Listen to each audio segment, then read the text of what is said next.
আসসালামু আলাইকুম রহমতুল্লাহ বারাকাতুহু। শুভ সকাল। আলহামদুলিল্লাহ আলহামদুলিল্লাহ। সব প্রার্থনাগুলো হয়ে গেছে।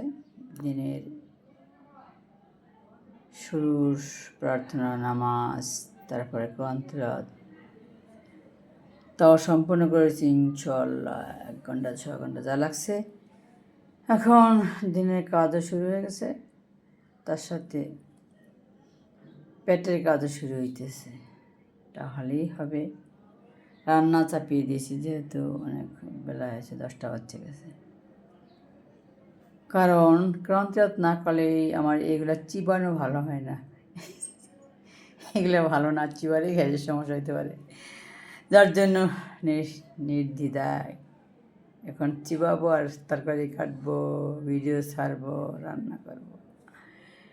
সুন্দর সকালে দেখার জন্য আল্লাহর কাছে অনেক অনেক শুক্রিয়া। এবং প্রার্থনাটা ঠিকমতো হয়েছে, কারণ নামাজ যদি একটু লেট হয় খুব ফ্রাস্ট্রেশনে ভুগি। টুডে দেখি আমাদের ক্যালেন্ডার। আজকে বাংলাদেশের অবস্থা তো কাল নির্বাচন, মানে আজকে মানে নির্বাচন নাকি? টুডে ইজ 3rd 20 August 2026 26 ইয়ার 5 ভাদ্র 1433 বঙ্গাব্দ 6 রবিউল আউয়াল 1448 হিজরি। আমার এই ভূখণ্ডের সবাই ভালো থাকুক এই প্রত্যাশা। আল্লাহু আমিন।